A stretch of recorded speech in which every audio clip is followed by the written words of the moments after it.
So welcome back, everybody. This is John with SwingFit. So just like the caption said, Houston, we have a problem.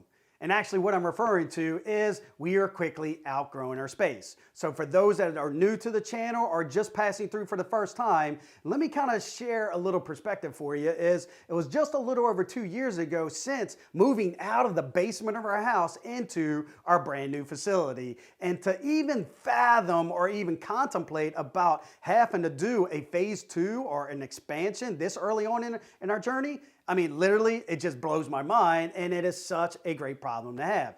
But our big pain point is our build shop. And if you don't believe me, take a look over my shoulder here.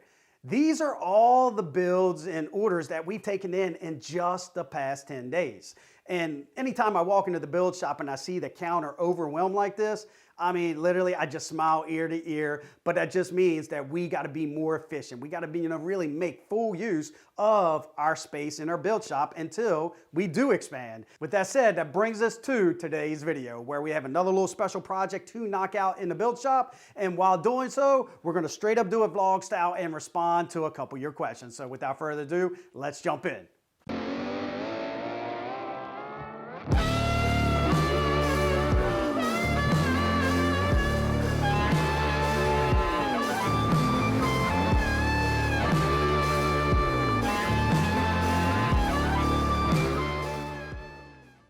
So before we knock out today's special project, I do want to take a quick second to welcome any new viewers to the channel. So if you are interested in wanting to learn a little bit more about the club fitting process, then I can promise you, you are in the right location. And heck, you're just a couple clicks away from gaining access to this information each and every single week. So consider hitting that subscribe button, turn that bell on, so that way you receive an alert every single week when we drop our new content. And then if you are finding value, do us a favor, let us know by smashing that thumbs up. And if you have any questions or comments, don't wait till the end. Go ahead and drop them into the remarks below as they pop into your mind. So one of the most popular questions we often get asked is, what's it like to really own your own fitting studio? I mean, we're not a nationally ranked chain. I don't have any big franchise fees, and heck, everything that you see is something that, was a pipe dream. What once started out in the basement is now turned into a full-fledged fitting studio, and it's really ran by 3 people: myself, my son, who helped me co-owns and runs this place,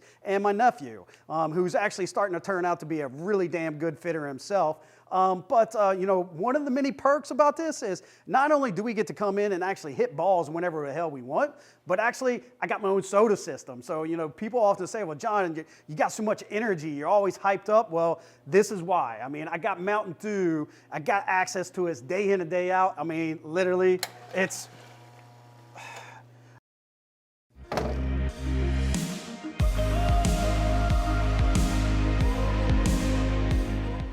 So it looks like before we can get started on today's special project, just one of the many things I don't like about a business is just the unforeseen, things that you didn't plan for. Nope, got to swap out the CO2 tank. So what we're going to do is we're going to actually take you with us. We're going to swap out the CO2 tank because there's no way I can do a project without Mountain Dew. So let's hit the road.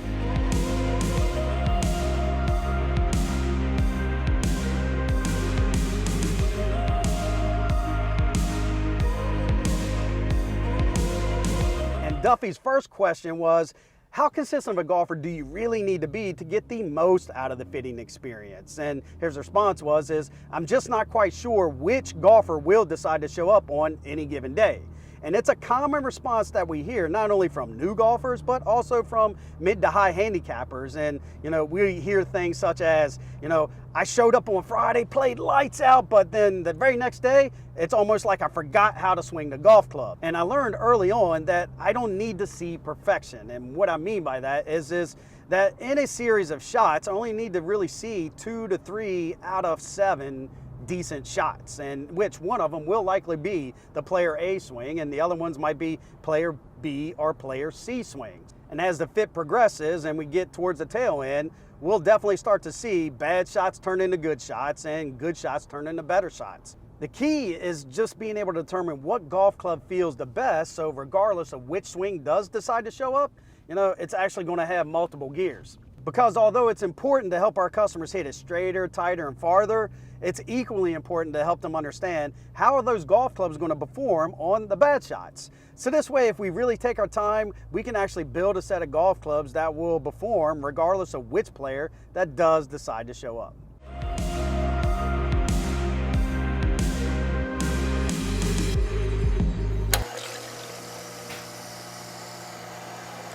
So now that we got our soda, let's start knocking out this project and get to a couple of those other questions.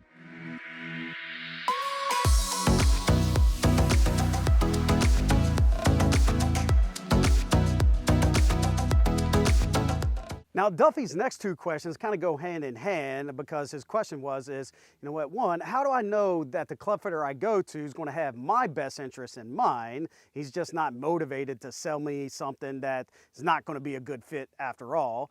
And two, is how do I determine, a club fitter's skill level to make sure that I'm getting the best quality fit?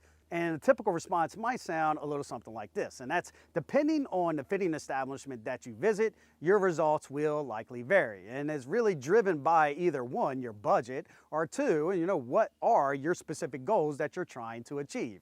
With the first and most obvious type of fitting establishment that you can visit is your local golf course, right? There's a pretty good chance they have a pro shop, and maybe you're going to do a fitting in the back of their driving range, and they're going to have maybe one or two staff fitting carts with limited shaft offerings, maybe a couple different heads, and if you're lucky, you might even be able to compare one manufacturer versus another to really get close. But understand, I use the term close here because there's also a pretty good chance that they're not going to have any of this high dollar technology to help you really understand what the golf ball is doing once it leaves the club face. So with that said, this is likely going to be your most economical. So if you are on a budget and you really are looking to get some new sticks, then definitely please don't buy anything off the shelf and visit your local golf course.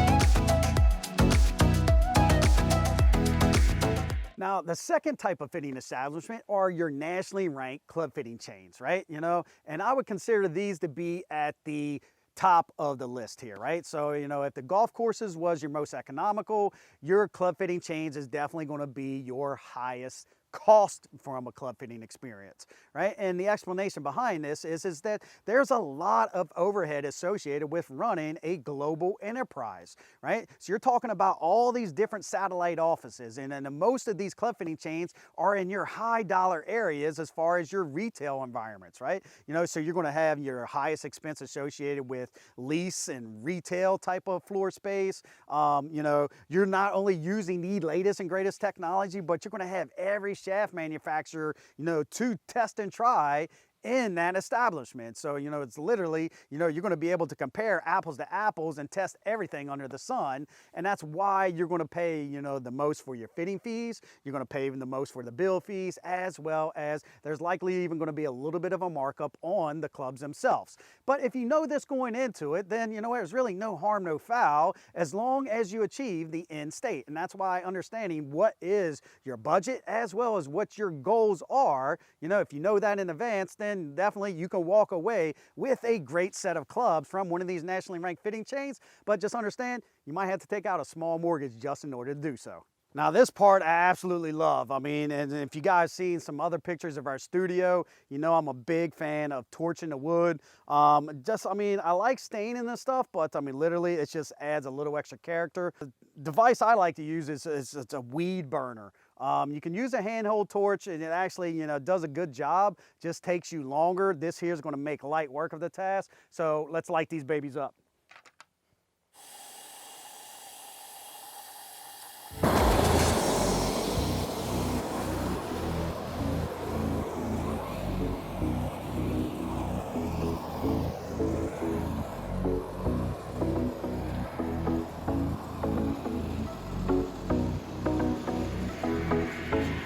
Now it's getting a little dark outside, so what we're gonna do is we just finished up torching the boards. We're gonna take them inside and we're gonna actually talk to you about the last type of fitting establishment, and that's actually where we come into the equation. And call me a little biased, but this is truly where you're gonna get your biggest bang for your investment. I mean, we're smack in the middle of the golf courses and the nationally ranked club fitting chains, and really the only difference between us and our bigger brother is the scale at which we operate, the volume of fits and clubs that we produce on a weekly, monthly basis, and the overhead associated with running our operations. And it's these three very reasons that allows us to be very competitive with our pricing to offer you the best deals. And the absolute best thing is not only you're going to be able to use the same state-of-the-art technology that you'll find in these big nationally ranked chains, but you're also going to have more options than that of your local golf courses. And one of the best ways to find us is actually visit the manufacturer's website, because my #1 recommendation is always work with a fitter that actually has a partnership or a relationship and is a certified fitter or dealer with those manufacturers. And when you go to their website, there will be a find a fitter near me, and you just might be surprised that you have one of these mom and pop shops like us sitting in your backyard waiting to help you take your game to another level.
And just like that, this project's done. Other than putting some shaft holders at the top to kind of keep the shafts from toppling over, we now have successfully separated phase 1 from phase 7 of our build process. And if you remember early on in the video, when you've seen all of those customer builds on the wall, well, that's also our curing station. And sometimes it can be a little confusing of what's ready to go out the door and what's ready to be assembled. Well, no longer that's going to be the case, because now we have a place for all the shafts and the corresponding heads, and this will be like a first in, first out type of thing. This is the way we can actually prioritize our builds and actually get them into our customers' hands a little bit more efficiently. And this leads us to our last question of the day, which is, how does a club fitter know when it's time to actually make a switch and move on to the next combination? And how can he make that determination in as little as 4 to 6 swings? And truth be told, we really never know what combination is going to be the best fit until we have the customer try them. But we also know that we have a shot clock that we're actually running up against. So with as little as 75 to 85 swings in a single session before a customer typically gets fatigued, we got to make sure that we don't stay in a combination too long. And here, the real secret is we're looking at those launch numbers, right? We're analyzing the data points, and the more check boxes we can actually check off, the more comfortable we are with making a recommendation. And if you guys know me by now, I'm a big proponent of checking boxes, but that's it. I mean, the simple fact that they call us club fitters is almost kind of like an understatement, because we are more data analysts than anything else, because that's truly how we are able to help you find the ideal fit.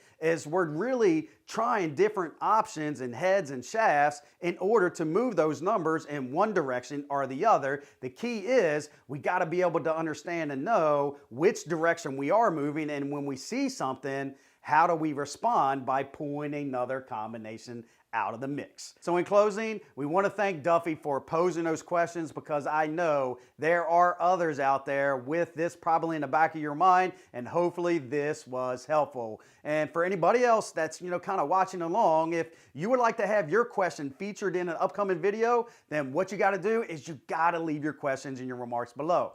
put some thought to it. You know, ask a great question, and if it is a good one that we just can't answer in 1 to 2 lines, we will feature you in an upcoming video and actually get you the answers that you're searching for. So once again, guys, we truly hope you found value in this information we share with you. And don't forget to take a look at one of these videos over here to the side, because there's probably a couple little golden nuggets over there that's just waiting to be watched. So until next week, thanks for watching.